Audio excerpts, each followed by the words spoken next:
Dipersembahkan oleh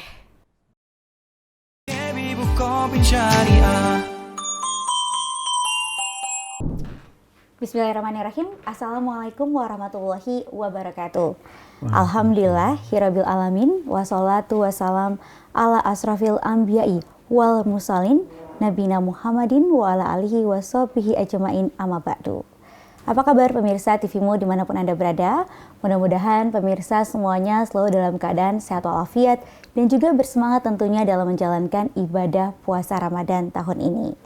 Nah pemirsa, senang sekali program Kolak edisi khusus yaitu bertemakan Tadarus Ramadan bisa kembali hadir menyapa Anda semuanya. Dan kali ini seperti biasa saya akan membawakan sebuah pantun pembuka pemirsa. Naik dari Jakarta ke Pekalongan, naik kereta malam, berangkat malam. Jumpa lagi di Tadarus Ramadan untuk meningkatkan wawasan agama. Baik pemirsa, kami informasikan bahwa program Kolak kali ini kita akan membahas tema-tema keseharian, isu-isu populer yang akan kita kaji dari sudut pandang Al-Quran, As-Sunnah dan juga ilmu pengetahuan. Juga tidak ketinggalan kita akan membahas berbagai peristiwa yang akan kita kaji dengan pendekatan bayani, burhani dan juga irfani. Tentunya dengan narasumber yang sudah tidak asing lagi yaitu Profesor Dr. Abdul Mukti MID. Assalamualaikum Prof. Mukti. Waalaikumsalam warahmatullahi wabarakatuh. Sehat ya Prof ya? Alhamdulillah sehat walafiat Vini. Alhamdulillah. Baik Prof, kita kali ini akan membahas tema tentang the power of forgiveness nih Prof. Nah ini seperti apa sih hebatnya memaafkan gitu Prof. Ini kan kadang-kadang memaafkan ini tampaknya seperti mudah untuk diucapkan, tapi kadang sulit. Apalagi kalau mungkin kesalahan yang orang lain lakukan itu besar dan masih mengganjal di hati. Begitu ya Prof ya. Silakan Prof. Ya tadi Vini menyampaikan bahwa memaafkan itu hebat. Iya. Dan memang memaafkan itu salah satu dari akhlakul karimah, salah satu akhlak yang mulia, akhlak yang memang menjadi bagian dari ciri orang-orang yang bertakwa. Di dalam Al-Quran disebutkan orang-orang yang bertakwa itu adalah wal'afina anin nas, ya. Orang-orang yang memaafkan kesalahan manusia yang lainnya. Di dalam ayat lain disebutkan wa anta'fu huwa aqrabu littaqwa. Dan hendaknya kamu memaafkan karena sesungguhnya memaafkan itu lebih dekat kepada takwa. Nah, kalau kita kaitkan dengan pendekatan semantik ya, pendekatan bahasa, afina aninas itu kan disebutkan dalam bentuk fi'il madhi. Yang pengertiannya bisa berarti maaf itu sudah harus kita berikan sebelum orang lain meminta maaf kepada kita. Nah, memaafkan al-afu secara bahasa artinya menghapus. Menghapus, jadi ada sesuatu yang misalnya dalam kehidupan sehari-hari ini, kalau dulu kan kita nulis di kertas, kemudian salah, nah kita hapus ya, kita delete, kita iris ya, pakai penghapus gitu kan. Kemudian kalau nulisnya pakai pena, itu menghapusnya pakai tip X, gitu kan, pakai tip X ditutup gitu. Kalau sekarang mah gampang, udah pakai komputer gitu, kita delete aja dia tidak ada. Tapi kadang-kadang apa yang sudah kita hapus itu masih terlihat, masih membekas ya, masih membekas. Karena itu maka dalam beberapa ayat ya lafadz memaafkan itu diikuti dengan lapang dada. Falyafu wal yasfahu, misalnya dalam surat An-Nur itu, hendaknya kamu memaafkan dan berlapang dada. Karena apa? Ya orang tidak akan bisa memaafkan kalau dia tidak orang yang berlapang dada. Sehingga karena itu maka memaafkan itu adalah bagian dari usaha kita untuk bagaimana apa yang sudah terjadi menyangkut kesalahan orang lain atau mungkin kesalahan kita sendiri juga itu kita hapus ya. Kita hapus untuk kemudian kita buka lembaran baru. Nah, karena apa? Kalau kita masih berada pada lembaran yang sama, itu bisa jadi masih kelihatan atau mungkin masih diterawang-terawang begitu, dilihatin, oh ini tadi tulisannya apa ya aslinya gitu kan. Nah, karena itu maka agar yang sudah terjadi itu kita anggap sebagai sesuatu yang ya bagian dari masa lalu begitu, maka kita hapus kemudian kita buka lembaran baru.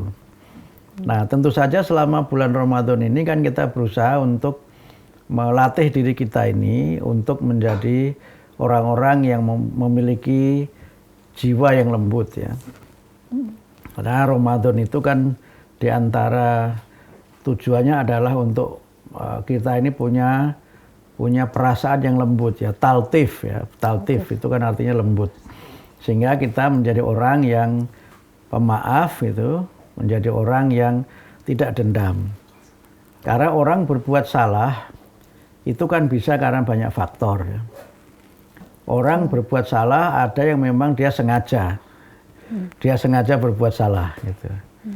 Nah, itu yang kadang-kadang memang sengaja menyakiti, sengaja menyakiti. Yang kedua, berbuat salah karena dia tidak sadar. Tidak sadar itu bisa karena lack of knowledge itu, karena ya terbatasnya pengetahuan. Bisa juga karena cultural gap, ya, bisa karena perbedaan budaya. Nah, karena itu maka orang yang bersalah itu tidak bisa selalu kita persalahkan terus-menerus gitu kan. Nah, tapi juga ada orang yang berbuat salah itu karena memang dia tidak mengerti, ya, tidak mengerti. Tidak mengertinya karena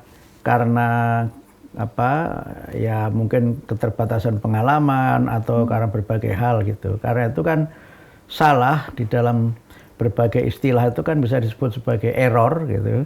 Error kan. Ini orang ini error ini kayaknya orangnya ini begitu. Karena rusak kan error gitu. Atau mistake gitu kan, atau mistake dalam bahasa Inggris kan mistake. Atau misalnya juga fault itu, fault yang salah juga gitu. Yang itu semuanya memang berbagai macam.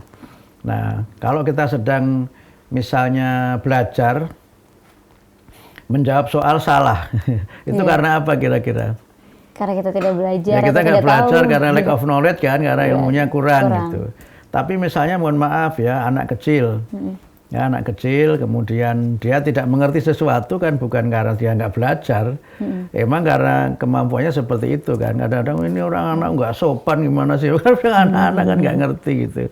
Atau misalnya sesuatu yang terjadi karena cultural gap ya, karena kesenjangan budaya. Karena kan kita ini kan bergaul dalam masyarakat yang berbeda-beda latar belakang budayanya. Maksudnya dia baik gitu, menurut budaya dia, tapi ternyata itu tidak baik atau salah menurut budaya yang lainnya gitu. Ya kan, itu kan bisa saja terjadi dalam berbagai hal. Saya misalnya punya pengalaman misalnya ketika studi ke Australia dulu.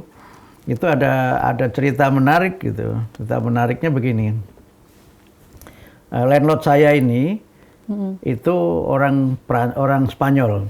Orang Spanyol. Nah, dia setiap 2 minggu sekali itu ke rumah untuk nagih biaya sewa rumah, biaya sewa flat ya. Sewa flat itu. Nah, setiap kali dia datang, itu saya dan istri mengikuti dia, melihat dia sampai dia masuk ke mobil, kemudian meninggalkan halaman kompleks. Saya kebetulan tinggal di kawasan kompleks dengan flat dalam jumlah yang besar gitu. Nah, itu terus terjadi kan, terus terjadi. Nah, sampai suatu ketika dia itu menyadari apa yang kami lakukan. Dia menyadari apa yang kami lakukan dan dia merasa tidak nyaman dengan yang kami lakukan itu. Nah, akhirnya kemudian salah persepsi jadi mungkin ya Prof. Ya, kemudian dia nanya ke kita, Mukti mohon maaf ya gitu. Saya perhatikan setiap kali saya ke rumah Anda dan saya pulang itu kok Anda melihat saya terus gitu. Apa yang salah yang saya lakukan itu? Jadi dia merasa tidak nyaman dengan apa yang saya dan istri saya selalu mengikuti dia sampai dia itu masuk mobil dan keluar meninggalkan komplek apartemen atau flat itu.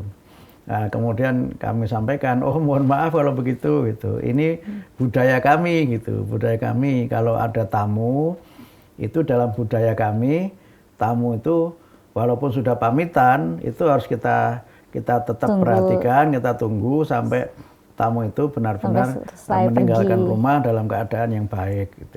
Makanya oh jadi begitu ya gitu. Jadi itu yang saya sebut dengan saya berbuat salah kan, menurut dia, menurut kami benar. Ya, karena justru yang sopan ya seperti itu. Tapi menurut dia itu salah gitu. Kalau menurut budaya dia, ya orang Barat itu begitu dia sudah pamit goodbye gitu, ya sudah.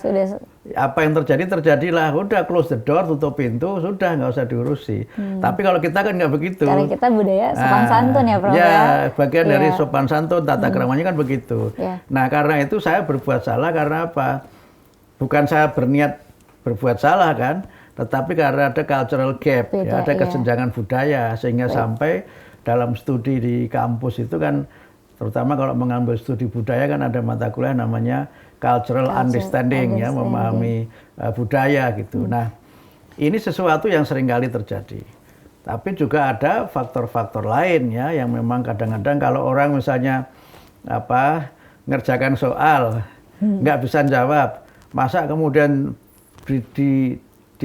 dibuat tulisan, mohon maaf Bu Guru, mohon maaf Pak Guru, saya nggak bisa jawab itu, harus minta maaf itu, kemudian nunggunya minal ma'idin wal faizin, mohon maaf lahir batin, karena nggak bisa jawab, kan tidak kan, ya, dan salah yang begitu nggak dihukum. Emang kalau kita salah jawab soal kemudian dihukum, berhukumnya dosa kan enggak juga kan gitu. Walaupun misalnya mohon maaf ya, pertanyaannya adalah pertanyaan yang berkaitan dengan masalah agama. Misalnya pelajaran Quran hadis atau pelajaran fikih gitu kan, kita jawabnya salah bisa jadi memang itu terkait dengan hal yang prinsip. Nah, tetapi kan salah yang begitu bukan salah yang harus kita maaf, yang kita minta maaf. Karena apa? Kita tidak berniat berbuat salah, tetapi karena kurangnya ilmu, karena kita mungkin belum menguasai dengan baik, sehingga kita tidak bisa menjawab pertanyaan dengan benar. Baik, ya. Jadi salah itu pun juga sebab akibatnya bisa beragam ya, Prof ya. Betul, bisa tanpa kita sengaja, kita niatnya bahkan baik itu bukan untuk berbuat kesalahan, tapi bisa berbeda yang ditangkap oleh orang lain gitu. Nah, betul. Ini menarik sekali yang kaitannya nanti dengan hebatnya memaafkan gitu ya, Prof ya. Bagaimana agar kita juga bisa mempunyai hati yang lapang, mudah memaafkan kesalahan orang lain, baik disengaja maupun tidak. Kita akan bahas kembali, Prof, di segmen selanjutnya ya, Prof ya. Pemirsa jangan kemana-mana, kita akan kembali lagi setelah yang berikut ini. Pemirsa, terima kasih masih dalam Kolak edisi khusus Tadarus Ramadan. Kali ini kita membahas tema The Power of Forgiveness atau hebatnya memaafkan. Karena memaafkan ini memang hebat ya, Prof ya. Mudah untuk dikatakan tapi sulit untuk dilakukan gitu. Nah, jadi ini bagaimana, Prof, agar kita juga menjadi pribadi yang tidak mudah untuk melakukan kesalahan, namun mudah untuk memaafkan ketika orang lain melakukan kesalahan. Ya. Jadi kan kita ini memang sebagai manusia itu ya tempatnya salah dan khilaf ya. Gitu. Ada ungkapan dalam bahasa Arab itu al-insan makhalul khata' wan nisyan gitu kan. Manusia itu kan tempatnya salah dan lupa gitu. Nah, karena itu maka memang kita ini sangat mungkin di dalam kita bermuamalah, bergaul dengan sesama itu berbuat salah ya. Ya, berbuat salahnya ya kalau tadi yang saya contohkan itu mungkin agak ringan ya, agak ringan. Tapi ada yang memang kesalahan yang berat, ya, kesalahan yang berat yang memang itu membuat orang itu tersakiti ya, tersakiti. Misalnya ya janji tapi tidak ditepati. Nah, misalnya kan gitu kan, janji kepada seseorang tapi tidak ditepati. Akhirnya luka, hatinya luka gitu kan. Kesel gitu. Kesel gitu kan. Kalau hati luka itu kan nggak ada obatnya ya. Hati luka kan nggak bisa diplester kan, nggak bisa. Abstrak ya, Prof ya, nggak kelihatan. Ya. Dalamnya hati nggak ada yang tahu. Dalamnya hati nggak ada yang tahu ya. Maksudnya ya perasaan-perasaan itu memang seringkali menjadi sebab orang itu berbuat salah atau merasa tersakiti. Nah, karena itu maka kita ini hendaknya menjadi orang yang berlapang dada. Berlapang dada itu maksudnya menjadi orang yang tidak mudah marah dan kemudian orang yang juga mudah memaafkan. Sebab kalau kesalahan orang itu tidak kita maafkan, yang muncul adalah dendam. Yang muncul itu rasa benci, kemudian berbagai ekspresi dari kebencian itu ya sebagainya adalah dendam kepada orang lain gitu kan.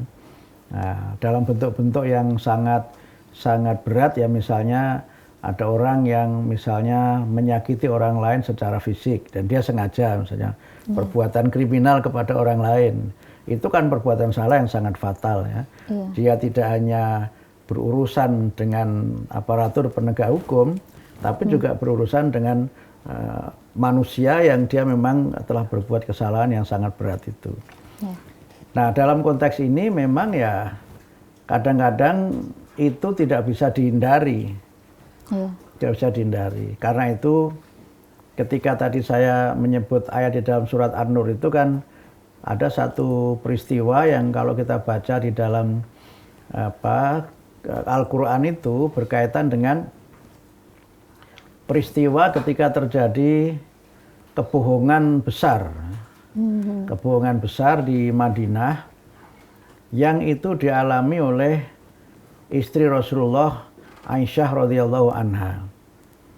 Nah, kan ceritanya dalam sebuah peperangan dengan Bani Mustalik, gitu, dengan Bani Mustalik, Rasulullah Muhammad itu didampingi oleh Aisyah. Nah, dalam setiap peperangan itu Rasulullah selalu didampingi oleh salah satu istrinya secara bergiliran. Nah, ketika istri Rasulullah mendampingi itu, mereka ini ditempatkan di dalam sekedup ya, atau di dalam tandu bilik, gitu, tandu gitu yang digotong misalnya dalam perang kan juga ada begitu kan. Gitu. Nah, ketika perang sedang berlangsung, Aisyah itu keluar untuk suatu hajat. Ya. Dia keluar dari tandunya itu untuk suatu hajat. Tapi ketika Aisyah kembali, perang sudah selesai. Dan tandu itu diangkat oleh para sahabat tanpa dicek apakah ada orangnya atau tidak. Gitu. Ternyata Aisyahnya belum kembali. Aisyahnya belum kembali, itu ya, belum. Sehingga Aisyah itu kemudian tertidur di bawah pohon tempat di mana tandu itu diletakkan. Gitu. Nah, ketika Aisyah sedang tertidur di situ ada seorang sahabat namanya Sofwan ibnu Mu'attal itu yang melakukan istilahnya kalau di perang itu kan suka ada last inspection ya, inspeksi terakhir gitu kan. Nah, Sofwan ini melihat Aisyah ini tertidur di situ. Apalagi karena Sofwan ini seorang yang soleh gitu, dia menunggu dari jarak yang agak jauh sampai Aisyah itu terbangun. Kalau kira-kira yang melihat itu Abdul Mu'ti gitu ya, ya kesempatan ini sendirian ini kan gitu kan. Iya. Tapi Sofwan menunggu dari jarak yang sangat jauh sampai ketika Aisyah itu terbangun, kemudian Sofwan mempersilahkan Aisyah untuk naik onta. Nah, kira-kira bayangannya gimana, Vin? Naik onta berdua atau gimana? Naik ontanya, naik ontanya sendiri, Sofwannya angkat. Iya, Sofwan itu menuntun onta itu kan, Aisyah naik onta. Nah, kalau kira-kira saya ya nggak begitulah, ya naik onta berdua dong, kapan lagi gitu kan.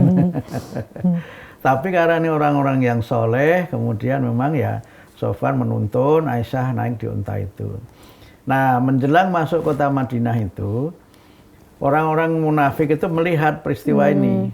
Jadi desas-desus ya. Itu kan news lah gitu kan. Nah, kalau istilah jurnalistika tuh news ini ya gitu jadi kan. Viral nih. Ya, apalagi melibatkan selebriti ya. Istri Nabi itu kan selebriti zaman dahulu. Nah, zaman dahulu tuh selebriti lah, public figure yang memang apapun yang beritakan mesti menarik perhatian orang.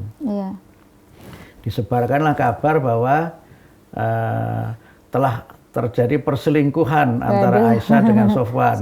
Nah, buktinya itu mereka karena pulang bareng.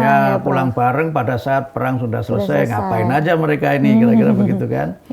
Nah, sampai berita itu tersebar di Madinah kemana-mana gitu. Karena itu di dalam Al-Quran disebut dengan ifkun kabir ya, kebohongan yang sangat besar ya, heboh lah gitu kan. Heboh. Nah, sampai kemudian berita itu juga didengar oleh Nabi. Nah, ya sebagai suami wajar dong. Nabi bisa jealous cemburu wajar saja dong gitu kan. Apalagi istrinya muda gitu kan. Cantik. Iya. Kemudian Di antara yang menyebarkan berita itu ada seorang namanya Mistah ibnu Utsatsa. Nah, Mistah ibnu Utsatsa ini keluarganya Abu Bakar.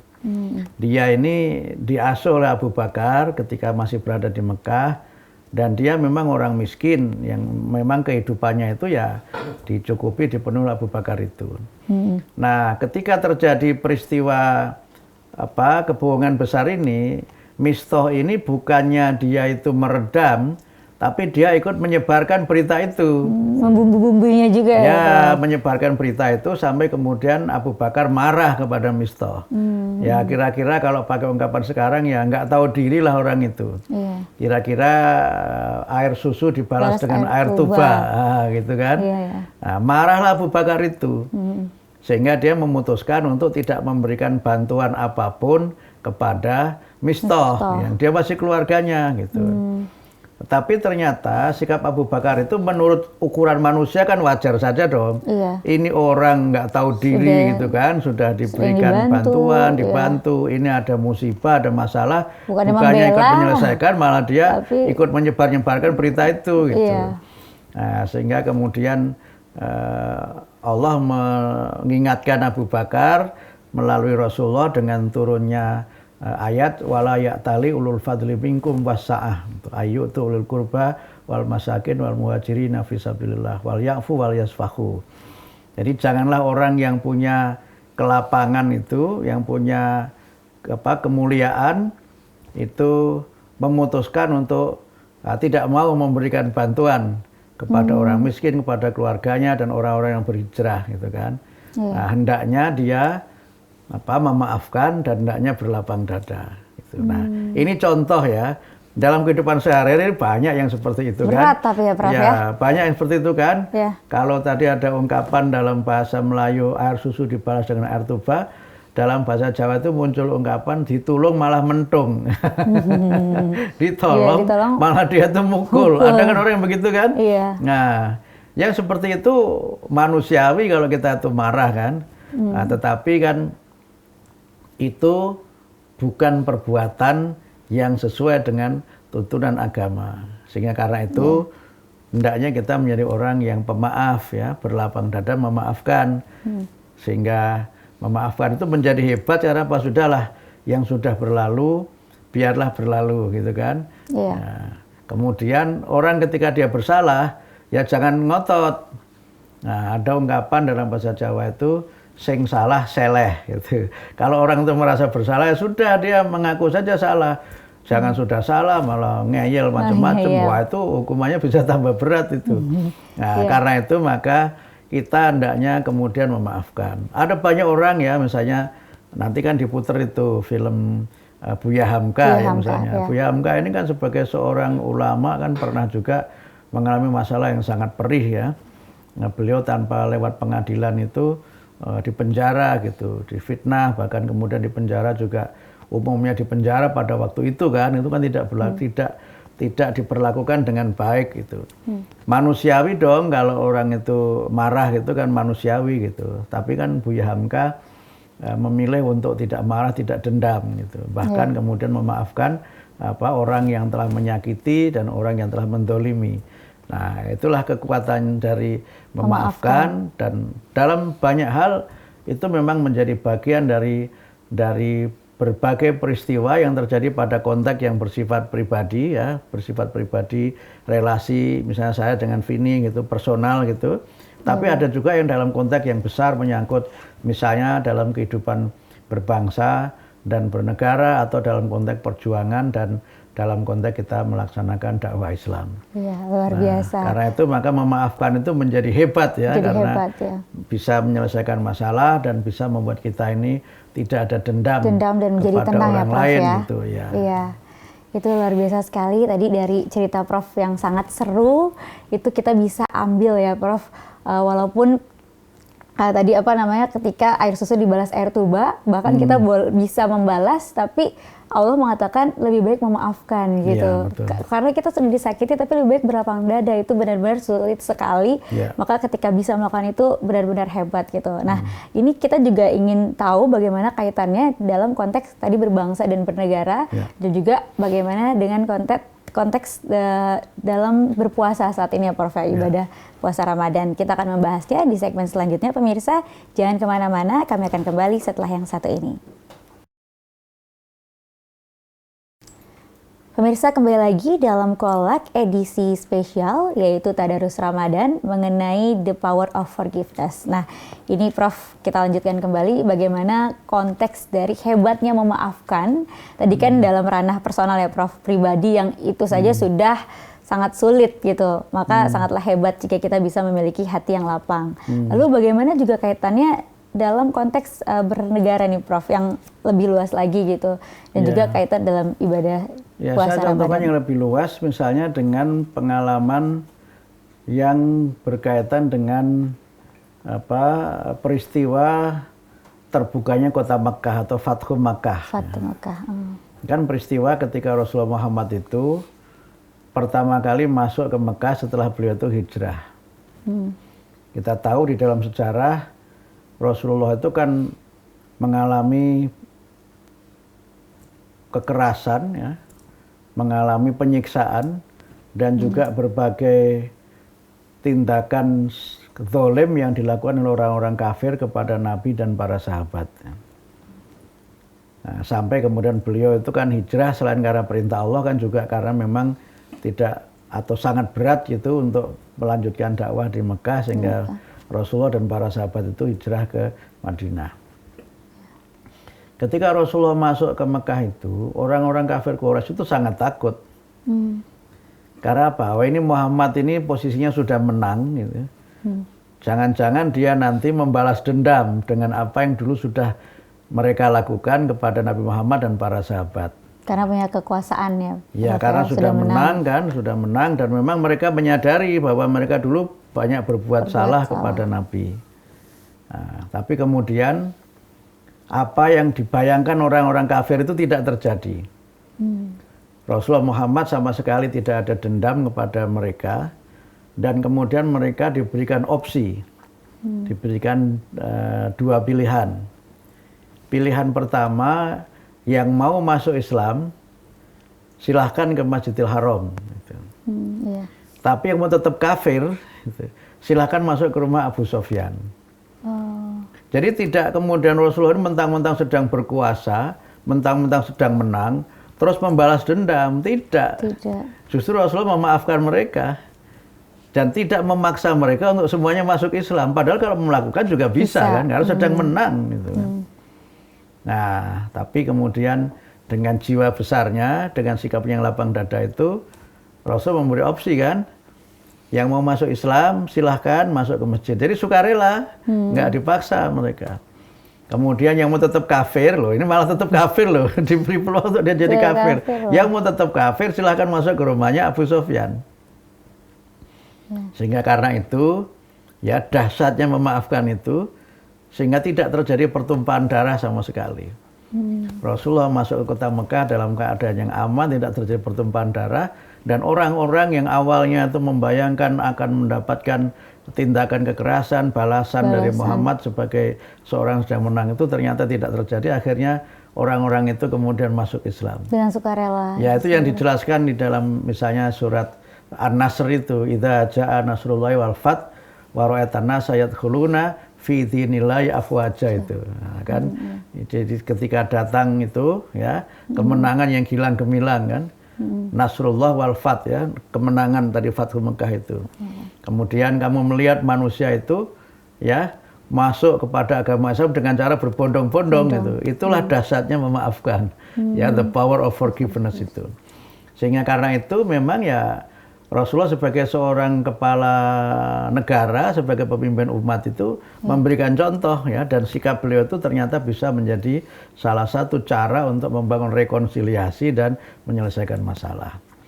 Nah, dalam kehidupan kita berbangsa kan selalu ya di Indonesia ini kita seperti ada perdebatan tahunan menyangkut peristiwa 30 September. Nah, misalnya karena ada yang menyebut itu gerakan 30 September oleh PKI, tapi ada yang menyebut tidak. Tapi itu menjadi luka sejarah bangsa ini kan. Sampai bertahun-tahun itu kan seperti annual debate itu, debat tahunan setiap kali tanggal-tanggal itu mesti ada ya kontroversi yang tidak pernah ada ujungnya, dan kemudian ya berbagai macam hal yang kadang-kadang kita ini seperti kehabisan energi untuk menyelesaikan itu. Sehingga berbagai upaya kan dilakukan ya, misalnya melaksanakan rekonsiliasi, kemudian meminta pemerintah minta maaf, dan berbagai perdebatan yang lain gitu. Tapi kan ujung-ujungnya memang itu menjadi persoalan tidak sederhana. Dan persoalan personal mungkin bisa dimaafkan, tapi persoalan yang menyangkut negara kan mungkin menjadi susah. Karena itu mungkin kita memang perlu belajar dari banyak negara ya. Misalnya kalau kita mengikuti pengalaman Afrika Selatan misalnya, Nelson Mandela itu kan mengalami penyiksaan yang luar biasa ya. Orang-orang kulit hitam itu di bawah pemerintahan apartheid itu banyak yang kemudian mengalami diskriminasi, bahkan banyak yang kemudian dipenjara, banyak yang kemudian akhirnya mati gitu kan. Ya. Itu kan menjadi sebuah luka sejarah gitu. Tetapi Mandela gitu ketika dia sudah keluar dari penjara, dia mengatakan, saya memaafkan tetapi saya tidak akan melupakan gitu kan. Jadi yang dalam berbagai ungkapan disebut dengan untuk kepentingan bangsa gitu kan, kita harus melakukan rekonsiliasi. Sudahlah kita anggap peristiwa itu sebagai sejarah bangsa Afrika Selatan, tapi kita tidak harus hidup di masa lalu. Kalau dia balas dendam, ya akhirnya terjadi konflik terus sehingga dia bangun rekonsiliasi. Dia membuat ungkapan yang sangat terkenal itu, healing the past, facing the future. Gitu. Kita sembuhkan luka-luka di masa lalu untuk menatap masa depan yang cemerlang, ya masa depan yang gemilang. Hal yang serupa misalnya dilakukan oleh Australia ya, ketika pemerintah kulit putih Australia itu kan juga pernah melakukan diskriminasi dan berbagai kebijakan yang sangat merugikan, dan dalam banyak hal itu juga memang bisa mengancam eksistensi dari orang-orang aborigin sebagai orang asli Australia kan. Ya pernah saya baca itu mereka ada kebijakan namanya white policy, di mana orang-orang aborigin itu dipaksa diambil dari keluarganya untuk kemudian diasuh di keluarga orang kulit putih. Nah, karena apa? Berpendapat bahwa orang kulit putih ini lebih unggul daripada orang aborigin yang asli gitu. Dan itu menimbulkan masalah serius karena banyak anak yang kehilangan orang tuanya, ya nggak pernah ketemu orang tuanya, dan berbagai masalah sosial yang muncul. Tapi kemudian akhirnya pada masa pemerintahan Perdana Menteri Kevin Rudd itu, dia minta maaf. Ya, sebagai pemimpin negara dia minta maaf kepada orang aborigin atas kebijakan pemerintah kulit putih Australia terdahulu yang memperlakukan orang aborigin dengan sangat buruk ya, dengan sangat buruk. Gitu. Sehingga setelah itu kan ada perubahan-perubahan ya. Misalnya orang-orang aborigin boleh mengibarkan bendera di Australia gitu. Bahkan kemudian dulu pernah ada kan pelari aborigin yang ketika dia mengibarkan bendera pas menang Olimpiade kan masalah. Tapi sekarang kan dua bendera boleh dikibarkan di Australia. Bendera Australia juga boleh, aborigin juga boleh gitu. Bahkan di beberapa tempat itu keadaan orang-orang aborigin ini termasuk site-nya ya, petilasan peninggalannya itu juga dipelihara dengan baik oleh negara. Dan itulah kekuatan memaafkan gitu. Sehingga karena itu memaafkan itu menjadi formula untuk kita membangun rekonsiliasi ya, membangun kerukunan, membangun kebersamaan, dan kemudian kita menatap masa depan yang baik. Karena kita ini tidak hidup di masa lalu, tapi kita juga hidup untuk masa depan. Kalau orang memendam kebencian, itu akan terjadi peristiwa yang orang menyebut dengan dendam politik empu gandring. Ini cerita Indonesia kali ini kan. Dulu kan ada kan dalam sejarah kerajaan Singosari itu kan. Nah, ada seorang yang ahli membuat keris namanya Empu Gandring itu kan. Nah, itu kan ceritanya kan rebutan itu antara Ken Arok dengan Ken Dedes dengan Ken Umang itu kan. Terus kemudian terjadi dendam kan. Keris yang belum selesai itu dipaksa diambil oleh Ken Arok, ditusukkan kepada Empu Gandring, sang pembuat keris itu sendiri. Kemudian diambil dari Ken Arok, dibunuh juga gitu kan. Sehingga terjadi dendam yang turun-menurun. Yang tidak ada habisnya. Yang tidak ada habisnya. Nah, tetapi kalau orang itu memaafkan, ya sudah, yang terjadi ya sudahlah gitu. Yang whatever will be itu urusan masa lalu. Nah, sekarang kita mencoba melihat masa depan. Nah, karena itu menurut saya dalam konteks tadi menyangkut misalnya G30S misalnya ya, kita generasi sekarang ini nggak usah ikut mewarisi konflik masa Dendam lalu masa orang-orang lalu ya, tua Prof, itu. ya. Itu kan nggak ada hubungannya dengan kita. Iya kan? Dan tidak adil juga misalnya ketika mereka anak-anak keturunan yang dianggap PKI itu kemudian tidak diberikan haknya sebagai warga negara. Orang mereka tidak berbuat apa-apa kok. Iya. Yang berbuat kan orang tuanya, dia kan nggak, masa dia harus mewarisi dosa orang tuanya.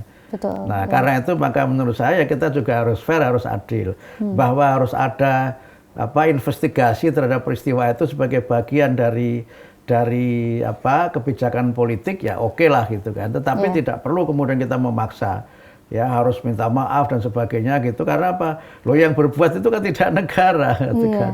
Dan kemudian ya, kita generasi yang belakangan ini itu juga tidak tahu menahu soal itu gitu. Malah akan membuka luka lama ya, Prof. Iya betul. Nah, kalau itu terjadi kan akhirnya kita tuh debat terus setiap 30 tahun. September dan 1 Oktober itu nggak ada selesainya. Karena itu menurut saya memang harus ada fact finding ya, bagaimana peristiwa itu terjadi. Tapi kemudian kita harus melihat ke depan ini secara lebih adil, secara lebih fair gitu. Sehingga karena itu menurut saya ya dengan memaafkan itulah kita bisa memiliki relasi kebangsaan yang lebih baik gitu. Tidak perlu ada yang dendam, tidak usah menuntut itu gitu, karena ya peristiwanya sudah berlalu ya, tetapi sejarah harus mencatat itu. Jangan dihapus dari sejarah gitu. Jangan dihapus. Sebagai untuk pelajaran untuk pelajaran, betul. Ya. Jangan dihapus. Karena apa? Biar generasi yang sekarang ini tidak mengulangi peristiwa yang seperti itu, gitu kan. Ya. Jadi sejarah harus itu secara objektif. Nah, tetapi kemudian karena kita ini tidak hidup di masa lalu, tapi harus hidup di masa depan, maka kita setelah itu dihapus, ya mungkin ditulisnya begini, dihapusnya tidak di-delete, ditutup, tapi mungkin dihapusnya dengan cara pakai digaris. Digaris ya. Digaris itu kalau kan di komputer atau laptop digaris, ya. Artinya tulisannya masih ada, tapi kita anggap tidak ada karena nggak dipakai. Tapi kita remind ya, kita senantiasa mengingat untuk waspada dan untuk pelajaran supaya ke masa depan hal yang serupa tidak ada lagi. Dan itulah menurut saya the power of forgiveness. Gitu. Baik, luar biasa. Terima kasih Prof. Tadi Prof sudah menjelaskan the power of forgiveness. Dahsyatnya memaafkan, ini hebat memaafkan, baik dalam konteks antar personal ya Prof ya, dan juga konteks yang lebih luas lagi yaitu dalam konteks kenegaraan atau kebangsaan, bahwa dengan memaafkan justru kita akan memperoleh kebaikan yang lebih besar dan memutus rantai balas dendam ya Prof ya, rantai yang tidak baik, luka di masa lalu, bahwa kita jangan terlalu terpaku di masa lalu tapi fokus untuk move on ke masa depan yang lebih baik ya Prof ya. Baik, terima kasih sekali lagi Prof Mukti atas pencerahannya, dan juga mudah-mudahan ini menjadi manfaat, ilmu yang sangat bermanfaat untuk kita semua. Pemirsa, terima kasih juga sudah membersamai kami dan menyaksikan acara Kolak edisi spesial Ramadan dari awal hingga akhir. Dan tidak lupa, saya ingin menyampaikan sebuah pantun terlebih dahulu pemirsa. Ada pelangi di cakrawala, menghias langit berwarna biru. Cukup di sini perjumpaan kita, esok insya Allah kita bertemu.